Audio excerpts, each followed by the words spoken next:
नमस्कार, हमारा राजस्थान बुलेटिन में आप सभी का स्वागत है। मैं आपके साथ हर्ष चौधरी। बुलेटिन की शुरुआत करने से पहले एक नजर बुलेटिन की अहम सुर्खियों पर।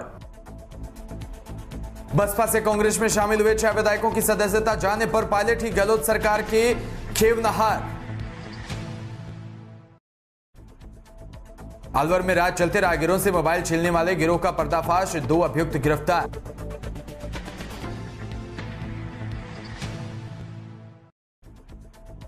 भवानी मंडी में आज किसान संघ ने फसल खराबे का सर्वे करवाकर बीमा क्लेम और मुआवजा राशि दिलवाने की मांग को लेकर दिया ज्ञापन। और खबरें विस्तार से। बसपा से कांग्रेस में 6 विधायकों का शामिल होने पर सदस्यता पर खतरा हुआ तो नाराज पायलट कैंप के साथ रखना कांग्रेस की पहली प्राथमिकता होगी। अगर इन विधायकों की सदस्यता गई तो राजस्थान में एक बार फिर गहलोत सरकार हिचकोले खाने लग जाएगी। सियासी संकट से बचने के लिए कांग्रेस के रणनीतिकारों को सचिन पायलट खेमे को साधना होगा। पायलट की नाराजगी गहलोत सरकार के लिए खतरा साबित हो सकती है। बहुजन समाज पार्टी से कांग्रेस में शामिल हुए 4 विधायक दिल्ली पहुंच चुके हैं। इन विधायकों को दल बदल करने पर सुप्रीम कोर्ट में अपना जवाब रखने के लिए 4 सप्ताह का अंतिम मौका मिला है। ऐसे में सभी विधायक कानूनी मशवरा करने दिल्ली पहुंचे। हालांकि बसपा से कांग्रेस में शामिल हुए 6 विधायक अब नाराज भी है, क्योंकि बसपा से इन 6 विधायकों ने अपना विलय कांग्रेस में कर सरकार को बहुमत से कहीं आगे पहुंचा दिया था। इन विधायकों में कांग्रेस के प्रति नाराजगी है। इन 6 विधायकों को वादे के मुताबिक इनाम के तौर पर कांग्रेस में कोई पद नहीं मिला। अलवर शहर के कोतवाली थाने में राहगीर चलने वाले राहगीरों से मोबाइल छीनने वाले गिरोह का पुलिस ने पर्दाफाश किया है। इस मामले में 2 अभियुक्तों को गिरफ्तार किया है। सहायक पुलिस अधीक्षक विकास सांगवान ने बताया कि कोतवाली थाना इलाके में पिछले काफी समय से राहगीरों से मोबाइल गिरने की घटनाएं हो रही थी। इस मामले में कोतवाल राजेश शर्मा के निर्देशन में गठित टीम द्वारा मालाखेड़ा निवासी को गोपेश कुमार बेरवा और पुलिस ने इनके पास एक मोटरसाइकिल और 9 मोबाइल फोन विभिन्न कंपनियों के बरामद किए। फिलहाल पुलिस मामले की जाँच कर रही है। एक बाइक चोरी और मोबाइल छीनने वाले गिरोह को हमने पकड़ा है, जिसमें 2 लोगों को भी गिरफ्तार किया है, जिनसे हमें 9 मोबाइल फ़ोन अभी बरामद हुए और वारदात में जो प्रयुक्त यूज़ की गई मोटरसाइकिल वो इनसे बरामद की गई है। ये दोनों ही लोग मालाखेड़ा थाना क्षेत्र के रहने वाले हैं। बाकी इन लोगों से अभी भी पूछताछ जारी है और भी कई वारदातें इनसे मोबाइल छीनने की सामने आने की संभावना है। किस तरह से रातों के लोगों से किस तरह से मोबाइल? जनरली ये लोग शाम को करीब 7 बजे के बाद जब थोड़ा अंधेरा हो जाता है, उस समय ऐसे रास्तों पे जहाँ पे थोड़ा डार्क है, अंधेरा है, वहाँ पे लोगों से मोटरसाइकिल पे दौड़ते हुए पीछे से तेज़ स्पीड से आते हैं और जो लोग फ़ोन पे यूज़ कर रहे होते हैं उनसे फ़ोन छीनने की वारदात को अंजाम देते हैं। क्या नाम है? इनके नाम एक गोपेश बैरवा हैं जो खेड़का निवासी हैं, अकबरपुर थाना मालाखेड़ा से, और दूसरे का नाम साकम है, ये निवासी अहमदपुर थाना मालाखेड़ा से है। कौन सवाल है साहब इसमें? बारा के चीपा बड़ौद से खबर, जहां कालपा जगीर में प्रधानाचार्य पर लिपिक और अन्य शिक्षक की मेहरबानी देखने को मिली। प्रधानाचार्य रिंकूलाल शर्मा का मिस्टर इंडिया की तरह गायब रहने का फार्मूला आखिरकार पकड़ में आ ही गया। प्रिंसिपल रिंकूलाल शर्मा स्कूल से लगातार गायब रहते हैं, वहीं अपने घर में शाला दर्पण पर ऑनलाइन उपस्थित भी दर्शाते थे। इधर पीछे से बाबू चंद्र प्रकाश महावर व एक अन्य शिक्षक राधेश्याम गोचर प्रिंसिपल पर मेहरबान होते हुए फर्जी तरीके से ऑनलाइन रजिस्टर में हाजिरी दर्ज करते थे। प्रिंसिपल के लगातार अनुपस्थित रहने से समेत विद्यालय में अनियमितताओं की लगातार विभाग को शिकायतें मिल रही थी, जिस पर अचानक कालपा जागीर के राजकीय उच्च माध्यमिक विद्यालय में पहुंचे अतिरिक्त ब्लॉक प्रारंभिक शिक्षा अधिकारी प्रेम सिंह मीणा ने फर्जी हाजिरी लगाते हुए बाबू व शिक्षक को मौके पर ही पकड़ लिया। वहीं विद्यालय का रिकॉर्ड जब्त कर ब्लॉक प्रारंभिक शिक्षा अधिकारी पंचायत समिति चीपा बड़ौद में लाया गया। अतिरिक्त ब्लॉक प्रारंभिक शिक्षा अधिकारी प्रेम सिंह मीणा का उक्त मामले में कहना है कि विद्यालय में फर्जी हस्ताक्षर लगाकर अनुपस्थित रहने व समेत अनियमितताओं की कई शिकायतें हैं, जिनके कार्रवाई के लिए उच्च अधिकारियों को अवगत करवाया गया है।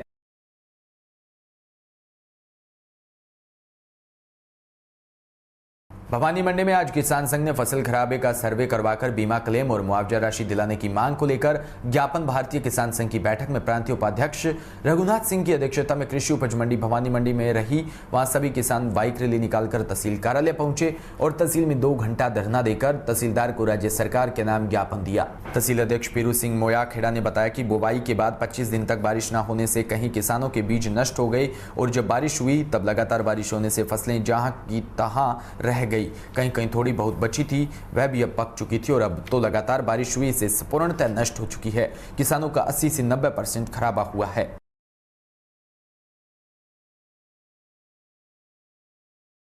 देश के प्रधानमंत्री के नाम भाजपा सांसद देवजी एम पटेल को ज्ञापन सौंपा गया। दरअसल राज्य के सभी टोल नाकों पर घायल पशुओं को सुरक्षित स्थान भेजने के लिए मिले पशु एम्बुलेंस वाहन उपलब्ध करवाने को लेकर ओम गजानन सेवा समिति के अध्यक्ष मंगल मीणा ने अपने खून से खत लिखा है। अपने स्वयं के खून से खत लिखकर अपनी दर्द भरी दास्तां सुना लिखी। टोल नाकों पर घायल पशुओं के लिए एम्बुलेंस की व्यवस्था करवाने के लिए पिछले 7 वर्ष से मांग कर रहे हैं, इसके बावजूद भी कोई व्यवस्था नहीं हो रही। दिनों दिन गौमाता की हालात खराब हो रही हैं। सड़क दुर्घटना में घायल गौवंशों का खून सड़कों पर बहता है, जो बहुत पीड़ादायक है। मंगल मीणा बताते हैं कि यदि हमारे साथ थोड़ा सा खून खत लिखने में चला जाता है तो हमें कोई खेद नहीं, पर हमारी इस मांग को पूरा किया जाए। विश्वास है कि प्रधानमंत्री तक हमारी बात पहुंच जाएगी। सिरोही शिवगंज उत्मंड टोल नाके के आसपास रोजाना पशु सड़क दुर्घटना में घायल होते हैं। दुर्घटनाग्रस्त पशु लहूलुहान हालात में लूले लंगड़े सड़क पर किनारे पड़े मिलते हैं और कुछ सड़क पर ही पड़े रहते हैं। टोल प्लाजा की अनदेखी के कारण पशु सड़क पर ही काल का ग्रास बनते हैं, तो कुछ पशुओं को टोल कर्मियों द्वारा सड़क किनारे रखा जाता है। वह तड़पते हुए सड़क के आसपास गड्ढे में गिर जाते हैं। राशमी व पहुना भाजपा किसान मंडल मोर्चा के द्वारा क्षेत्र में पहले हुई कम वर्षा व बाद में अतिवृष्टि से खराब हुई फसलों की गिरदावरी करवाकर उचित मुआवजा दिलाने की मांग को लेकर मुख्यमंत्री के नाम राशमी उपखंड कार्यालय में तहसीलदार घनश्याम शर्मा को ज्ञापन सौंपा। वहीं जानकारी के अनुसार राशमी व पहुना किसान मंडल मोर्चा के तत्वाधान में एसडीएम कार्यालय में पहले कम बरसात होने व बाद में अतिवृष्टि होने से खराब हुई किसानों की मक्का, सोयाबीन सहित अन्य फसलों के खराब की समय पर गिरदावरी कराकर किसानों को उचित मुआवजा दिलाने की मांग राज्य सरकार से की गई है।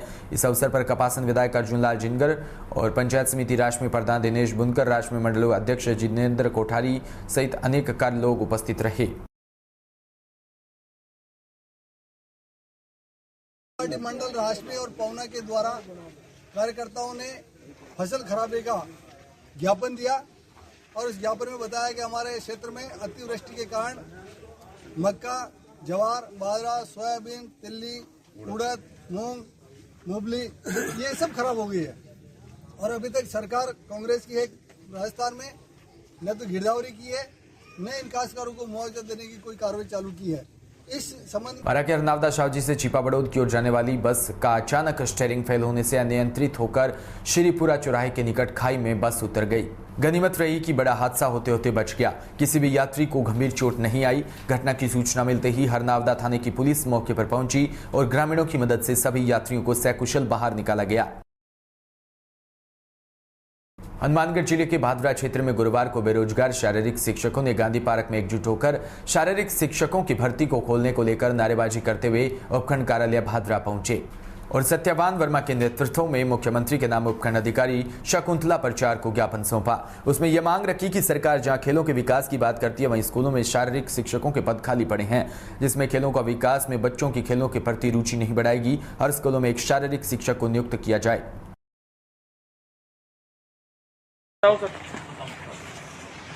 सर, हमारी मांग ये है कि जो स्कूलों के अंदर पीटीआई पद जो खाली पड़े हैं वो जल्द से जल्द भरे जाए। हमारे क्षेत्र के अंदर हमारे पूरे लगभग 7000 पीटीआई पद है वो खाली पड़े हैं और मेन मांग है कि प्रत्येक स्कूल के अंदर एक पीटीआई अनिवार्य किया जाए।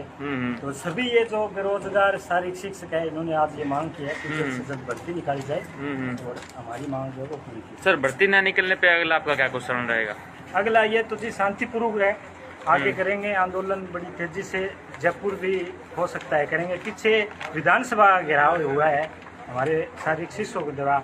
आगे अगर मांगे पूरी नहीं है तो हमें मुख्यमंत्री जी का और शिक्षा मंत्री जी का आगे घर घेराव भी करने वाले हैं। सभी अच्छा, गाँव की अच्छा। मांग है। आज भी आंदोलन भी है जयपुर में, जी जी जी, वहाँ भी बुलाया गया और ये उपखंड स्तर पर हर जगह किया गया है। हर जगह किया गया, ये उपखंड स्तर पर है और जयपुर में भी है। जी सर, जी सर, और धन्यवाद आगे इस आंदोलन को तेजी से किया जाएगा अगर मांगे पूरी नहीं होती। जी सर। और पीटीआई भर्ती में आपको बताना चाहता हूँ, लगभग 35 साल हो गए सरकारें दोनों ने राज किया है और 35 साल के अंदर फर्स्ट ग्रेड पीटीआई भर्ती नहीं हुई है। 2013 के बाद सेकंड ग्रेड पीटीआई भर्ती नहीं आई है और 2018 के बाद थर्ड ग्रेड भर्ती नहीं आई है।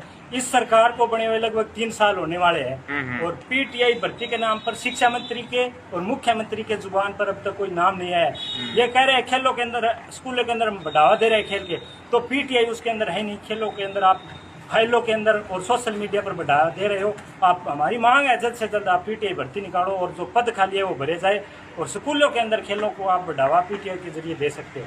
जी सर, धन्यवाद। खबर नागौर जिले से, जहां राजकीय उच्च माध्यमिक विद्यालय ऊंटवालिया में सेवानिवृत्त समारोह मनाया गया। व्याख्याता प्रकाश मेहरा ने बताया कि अध्यापक श्री दयालदान 30 वर्ष से अधिक गौरवशाली राजकीय सेवा के पश्चात सेवानिवृत्त हुए। श्री दयालदान ऊंटवालिया ग्राम पंचायत में विकास के कार्यों के लेकर घोड़रान के निवासी है। उन्होंने अपनी पूरी राजकीय सेवा अपनी ग्राम पंचायत के विद्यालयों में की है। विद्यालय स्टाफ ने इस अवसर पर दयालदान का माला व साफा शॉल उठाकर सम्मान किया और उन्हें स्मृति चिन्ह देकर व उपहार देकर भावभीनी विदाई भी दी। इसी के साथ बुलेटिन में इतना ही। नमस्कार।